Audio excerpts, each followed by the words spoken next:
Hi, I'm Paige, and this is my audience, Nick. When you go to a restaurant, you have a server. They take your order, bring your drinks, and deliver your food, though there is much more to serving than just taking food and drinks to tables. Most people are unaware that servers are constantly busy behind the scenes, and that is exactly what I'm going to be informing you about. I have been in the service industry for the last 3 years, and a waitress for a year and a half now.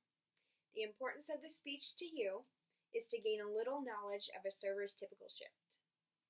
In order to even get hired, just as waitressresume.net stated, you have to learn menu items and be able to describe them appropriately to guests. At my restaurant, we have to take a test of over 120 questions and score a 90% or higher. The test consists of every minor detail on the menu, ranging from all of the toppings on each salad to different sizes and cuts of each steak. A server usually isn't busy until they have 2 to 3 tables. Once they do, they have to worry about getting a 45 to 60 second greet no matter what they're doing in the front or back. Then they have to go grab their drinks and bring them back right away. They take their order and put it in the computer. When taking an order, you have to be organized. You have to know who ordered what and who is sitting where. Not only do you have to be organized for yourself, but for the other servers that will most likely be running your food. At the restaurant I work at, seat 1 starts at the person closest to me on my left, and you have to make sure you type in the order in the right order so my coworkers know which entree and side are going to. You write it down in the order, starting from seat 1 all the way to seat 7 or ever how many people you have. Aside from taking my table's orders, I have to make sure everything in the front of house and back of house are stocked. The front of house consists of straws and beverage napkins, tea and water pitchers, and receipt paper in all of the printers.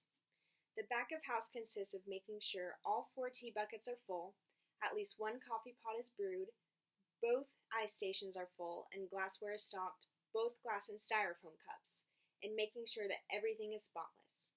On top of stocking, we have to run everyone's food. Hot food is to be delivered before we can run salads.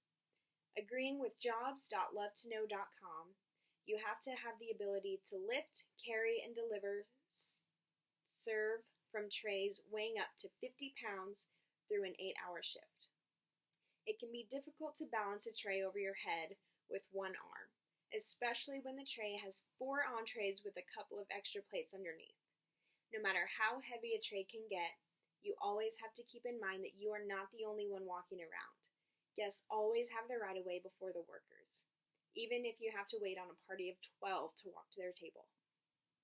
Once your table's food is delivered, you have to check on them and make sure they are satisfied with everything in front of them, including every minor detail.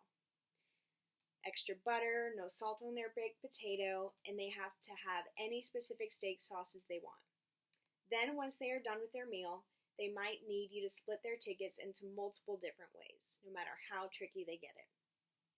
Even though you are needing to split table 1's table's tickets, you may need to get 8 drinks for table 2, and for table 3, you need to put an order in. No matter how different paced all of your tables are, you need to make sure each guest's visit is unforgettable and make them want to come back. Then once you get cut and your tables are turned off, you have to spend an hour on your closing duties. StuckServing.com read my mind by saying side work is every waiter's least favorite job. But at least it means your shift is almost over. Side work is all of the cleaning duties performed after your guests have left. At the end of your shift, you have to clean your tables, wipe your entire section, clean your menus, refill sugar, salt, and peppers, and sweep your section. You also have to roll a total of 55 silverware on top of your assigned cleaning duty, which can sometimes take up to 30 to 45 minutes to clean. When you're done with cleaning everything, you have to complete your checkout, which includes organizing all of your receipts, getting your section closing duty checked by the closing manager. Once you get checked, you get to go home and sleep before you have to come back and do it all over again. So the next time you go out to a restaurant and you're wondering what your server is up to, keep in mind they have a few more things on their plate than just your meal.